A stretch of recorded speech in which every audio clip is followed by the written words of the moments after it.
Welcome to the Sagebrush Trail. Stories of the West, from the frontier to the Yukon. I'm Mardell, reading Delilah of the Snow by Harold Binwall.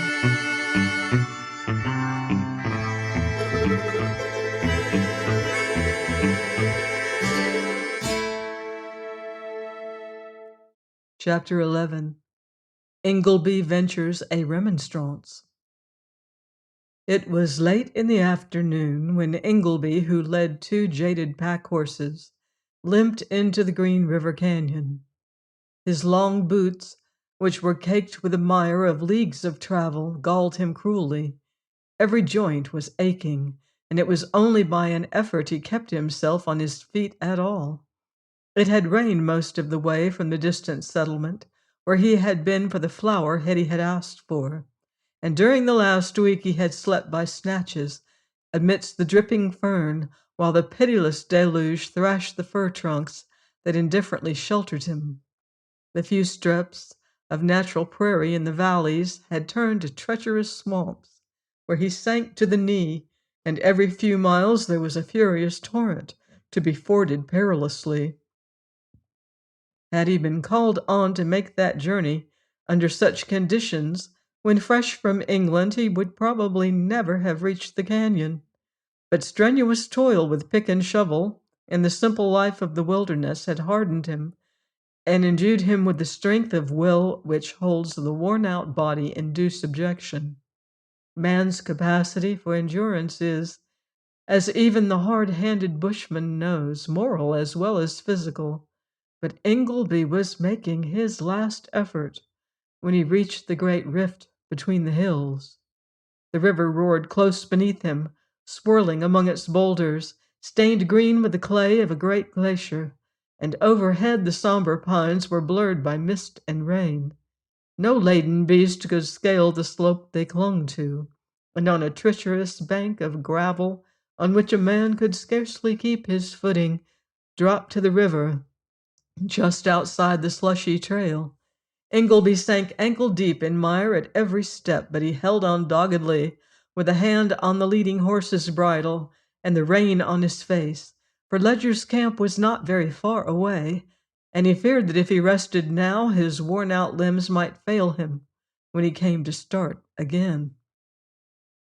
That was sufficient to account for the sudden hardening of his face when a thud of hoofs came out of the rain. The trail was especially soft and narrow just there, and it would evidently be a risky matter to attempt to lead two horses past each other. Thrusting the leading beast close in to the inner side, he raised his voice as two figures materialized amidst the trunks in front of him. Down in that great hollow the light was dim, but the clatter of accoutrements told him it was a couple of police troopers who were approaching. "Stop where you are until I get by. There's scarcely room for both of us," he said. It was evident that the men heard him, for one said something to the other sharply, but they did not stop. They came on at a floundering trot instead, until Ingleby saw who the foremost was, and pulled the pack horse across the trail. Then there was a musical jingling as the men drew bridle, and Ingleby and the leader looked at each other. He wore an officer's uniform, and there was just then a little sardonic gleam in his dark eyes. He was also very like the man Ingleby, who now knew he bore the same name, had faced at Willow Dean. "Why didn't you pull up behind there, Packer?" he asked. "You couldn't have got past, Captain Esmond," said Ingleby. "I was well into the narrow stretch when I called to you." "That," said the policeman, "is a trifle unfortunate. For you, it ought to be tolerably evident that I can't wheel my horse now." It was apparently out of the question, but Ingleby's wet face grew a trifle grim, for the assurance with which the young officer claimed precedence was exasperating, and he knew that any miner in the valley, seeing him hampered by two laden beasts, would have made way for him. One of them, it was evident, must leave the trail, but Ingleby felt that the question which that one would be was by no means decided yet. He glanced at the swirling pool below, and though he fancied there was no great depth of water, it was clear to him that even if he could lead the worn-out beast down the slippery slope of gravel, he could never drag them up again. "You should have foreseen that when I warned you to stop," he said.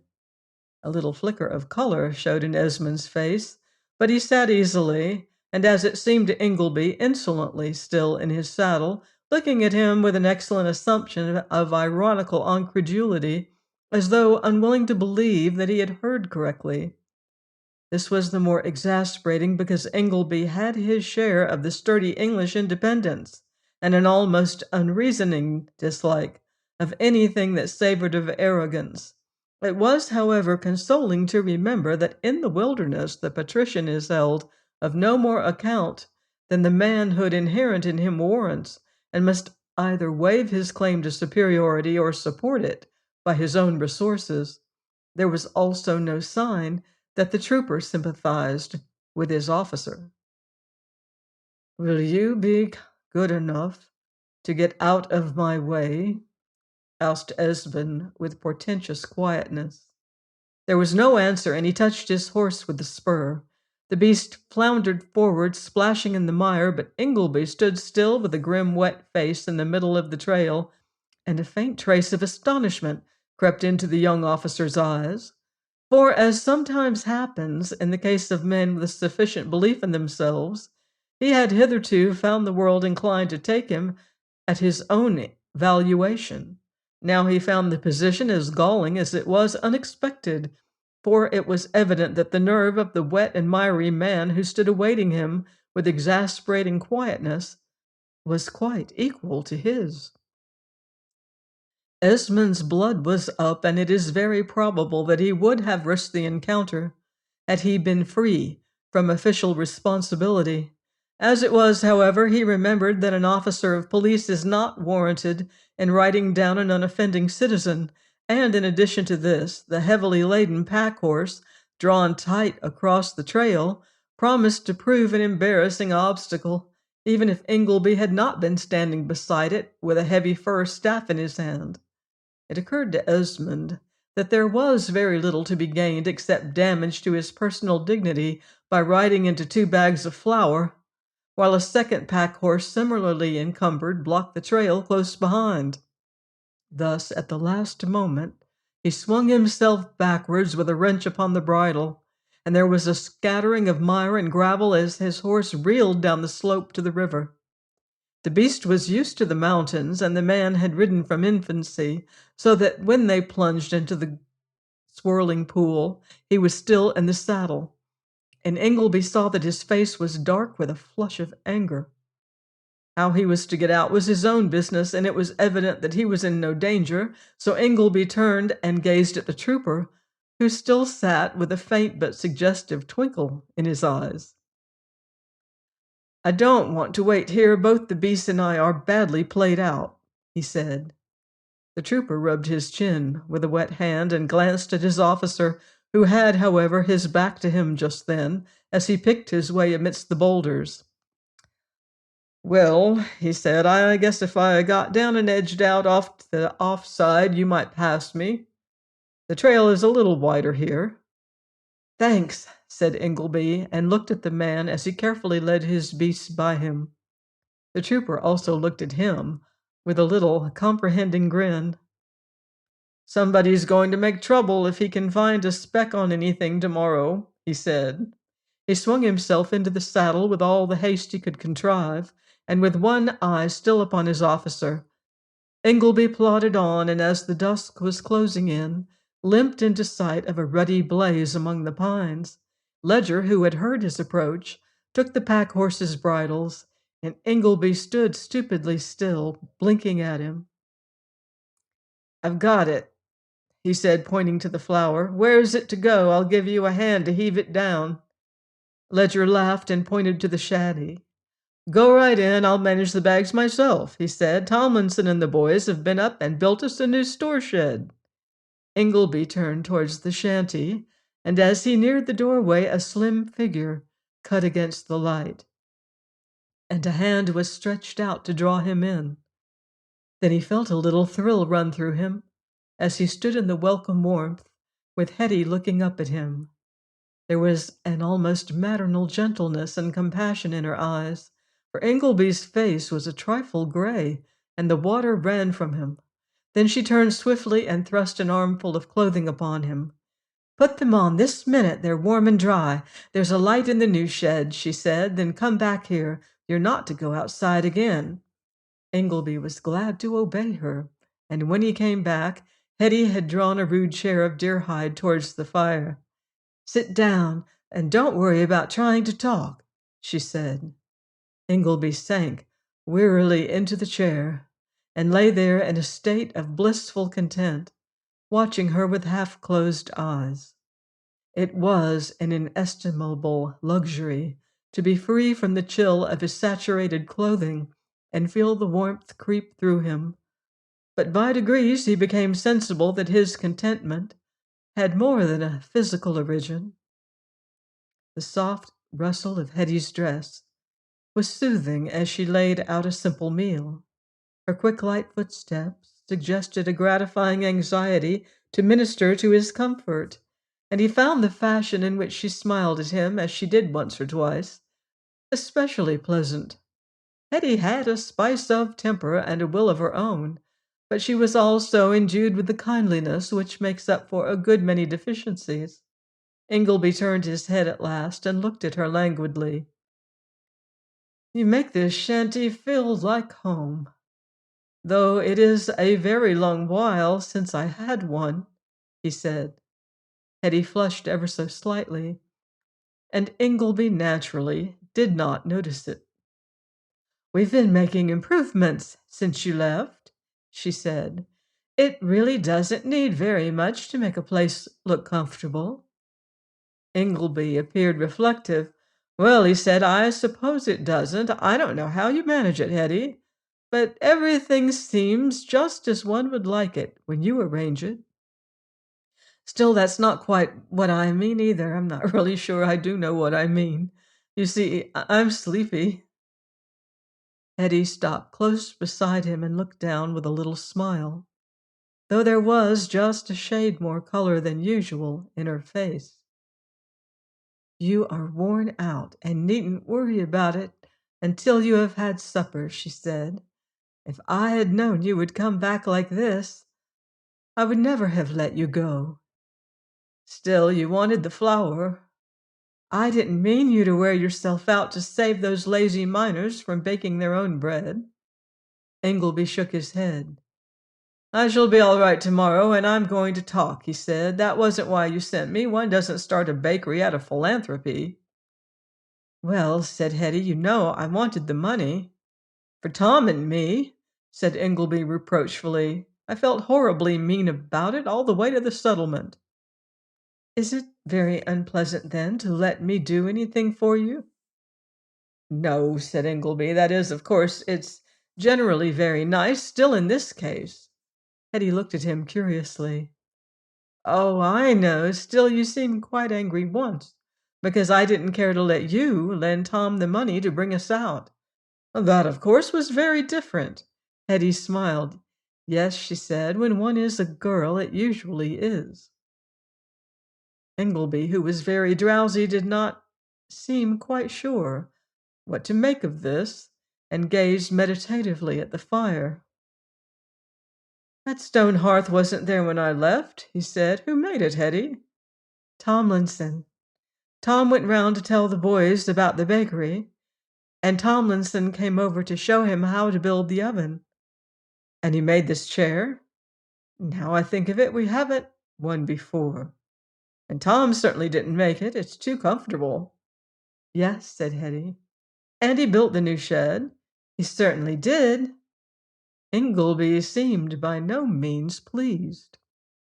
"It seems to me," he said severely, "that Tomlinson has been doing a good deal here. Now you ought to know that when you want any improvements made, you have only to ask Tom and me."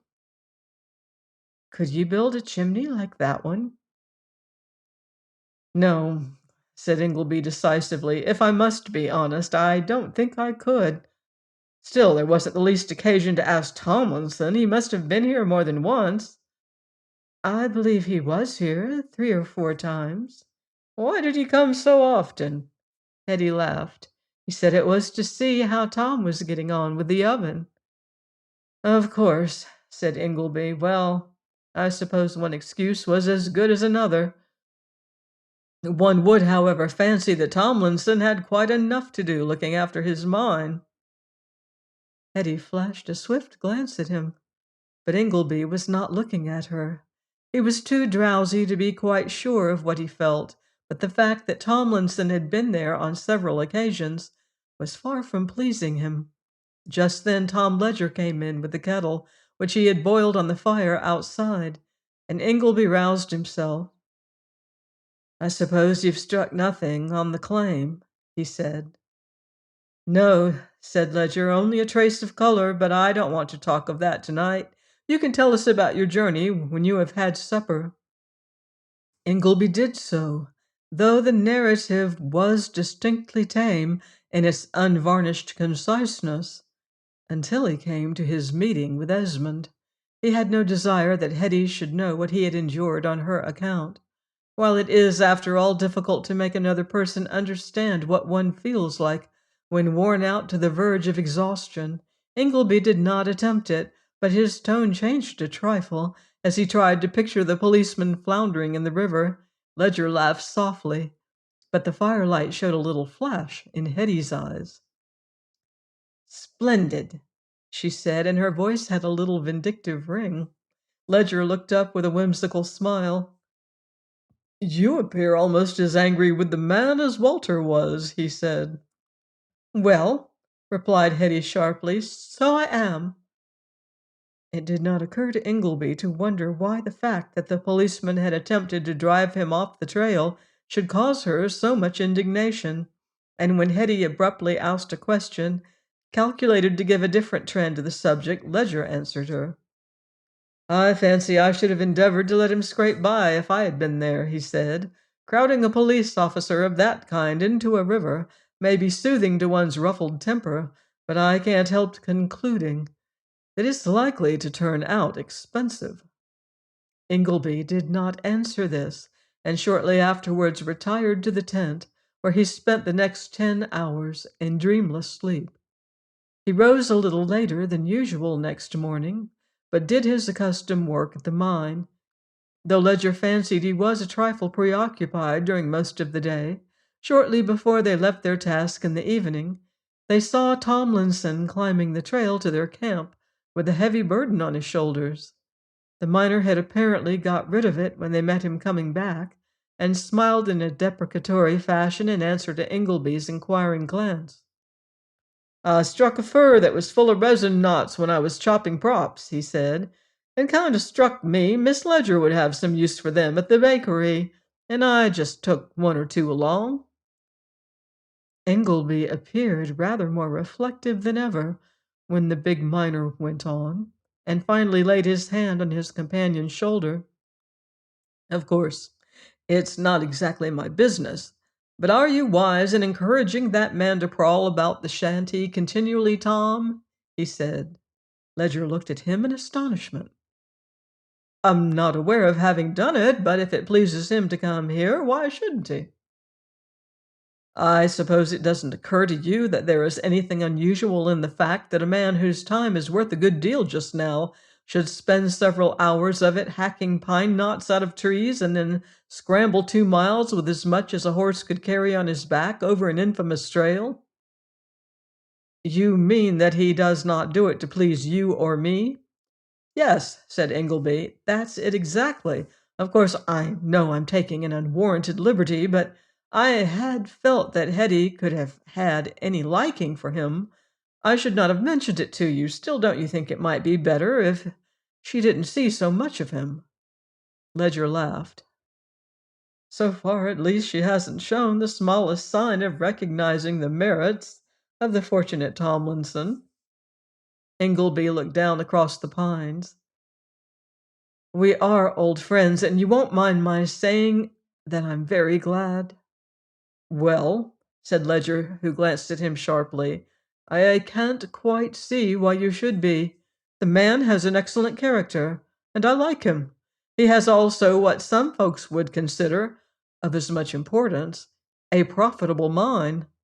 Still, he isn't half good enough for her, persisted Ingleby. Ledger did not speak for a moment, and during the somewhat embarrassing silence his face grew a trifle grave. Then he said quietly, I fancy that is a point for Hetty to decide.